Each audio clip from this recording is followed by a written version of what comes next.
doesn't really inspire confidence. Quiet. Listen.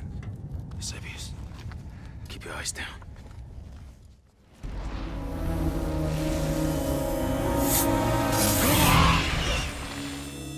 Hey guys, what's happening? Niyat here with Film Comics Explained, and today we'll be taking a look at the 2010 remake of the 1981 classic Clash of the Titans, starring Sam Worthington, Fiennes and Liam Neeson. The original feature was one of my favourite films growing up as a child, starring the great Laurence Olivier and the stunning Maggie Smith, and it featured Ray Harryhausen's incredible stop-motion creatures, which blew my mind at the time, though I must admit they are slightly dated now. Both stories tell the tale of demigod Perseus in his quest to find his place in the world, beginning with the defeat of the enormous Kraken creature, created by the Titans, and which had been released to annihilate the people of Argos for their blatant disrespect of the gods. Perseus, of course, would go on to be the legendary founder of the Perseid dynasty, who, alongside Cadmus and Bellerophon, was the greatest Greek hero and slayer of monsters before the days of Heracles, who was also his great-grandson. The main conflict of Clash of the Titans stemmed from humanity's disregard for the gods, who had grown tired of mistreatment from the gods, believing that they didn't need them anymore, especially the citizens of the great city of Argos, who had once before laid a siege on Mount Olympus itself. The destruction of the statue of Zeus by soldiers from Argos, and the Queen of Argos' declaration that her daughter Andromeda was more beautiful than Aphrodite, the goddess of love and beauty herself, as well as declaring that they were the gods now, left Zeus no choice but to punish the humans he had created and loved for so long, by allowing his brother Hades, god of the underworld, to exact vengeance on his behalf. A little backstory into the Greek mythology that was used in the film. For the longest time, before mortals had existed, the Titans ruled the world. However, Kronos, king of the Titans, had been warned of a prophecy that one of his 6 children would kill him and usurp his place. In response to this, Kronos began swallowing his children whole, in the hopes of preventing the prophecy from coming true. When it came for Zeus to be swallowed, Kronos' wife Rhea tricked her husband into swallowing a stone wrapped in a blanket, while the real Zeus was carried to safety by an eagle. Growing to be a man, Zeus returned home in disguise and gave Kronos a potion which made him choke and regurgitate his 5 children that had been consumed earlier. With his siblings free, Zeus, Poseidon, Hades, Demeter, Hera and Hestia all joined forces to overthrow their father. Zeus then travelled to the underworld to free the Cyclopses, who, with the help of Hephaestus, made for him his signature lightning bolts, Hades' helmet of invisibility, and Poseidon's trident as gifts, which were used in the 10-year Titanomachy war between the gods and Titans. If you guys have seen the film The Immortals, that's the scene that we see at the end of the film.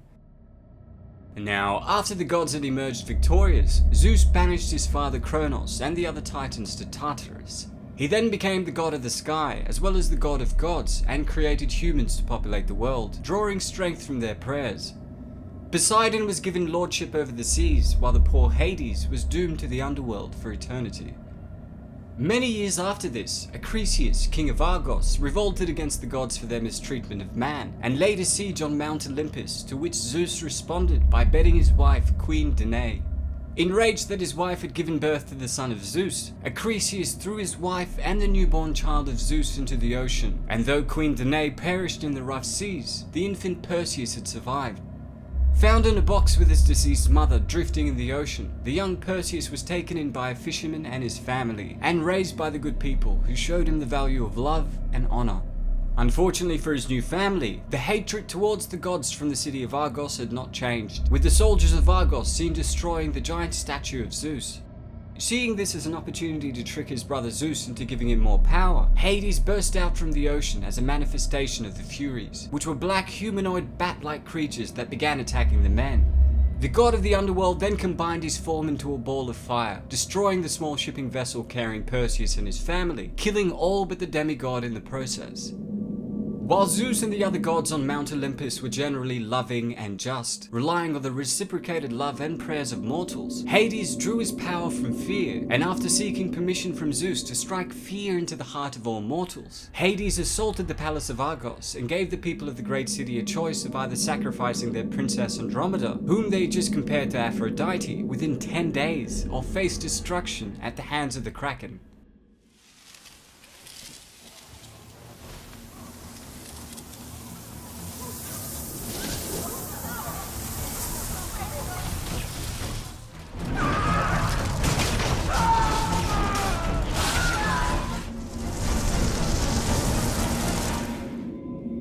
the Kraken was a large elemental beast born of the Titans Oceanus and Ceto, but since their banishment by the Olympians along with Kronos, dominion over the beast fell to Hades, who used much of his being to control its will. As many of you may know, the creature has found its way through human culture, and according to Scandinavian mythology, the Kraken was said to be a legendary sea monster of enormous proportions.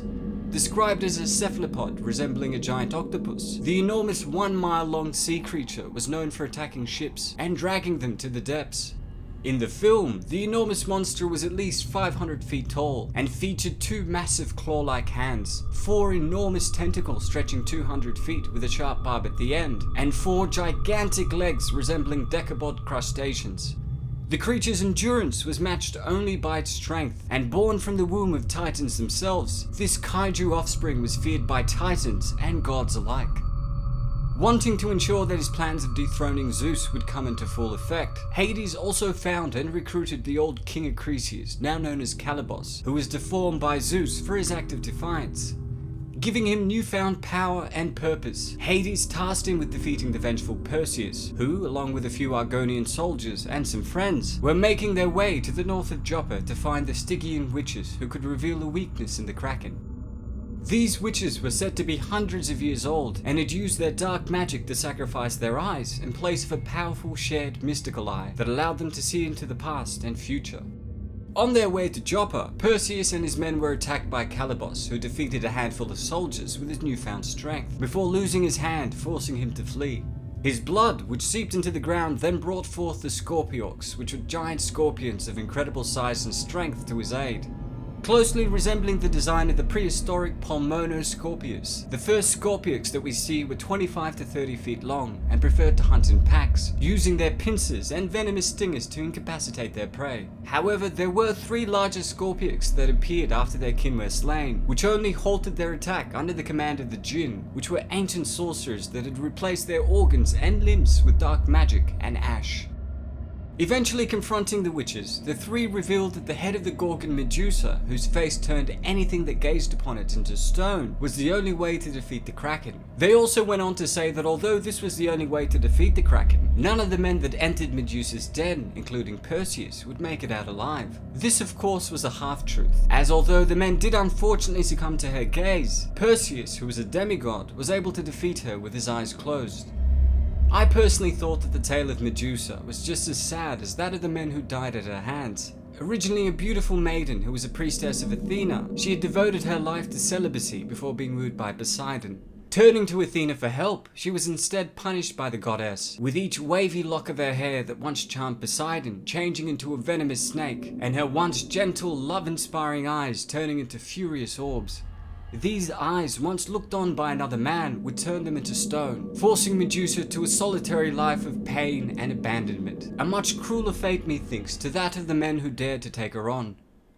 Meanwhile, Hades had released the Kraken, which emerged from the ocean and made its way towards Argos, destroying everything in its path. With the help of the awesome Pegasus, Perseus was able to get back to Argos in time and defeat the Kraken by using Medusa's severed head to freeze the enormous beast and destroy it in the process. Although these events weren't shown in any of the films, Perseus went on to marry Queen Andromeda of Argos and father many children, 2 of which, named Electryon and Anexo, went on to have a daughter named Alcmene, who gave birth to Heracles the Great. Yes, I know the Greek god pantheon is incestuous to say the least, but it did bring about some interesting characters. Well, that's all for today, folks. Thanks to all of you guys who requested we take a look at Clash of the Titans. If there's any other stuff you'd like me to check out, please don't hesitate to ask. Also, don't forget to subscribe and click the notification icon to stay up to date on all my content. As always, it's been a pleasure. Niyat here with Film Comics Explained. Thanks for stopping by.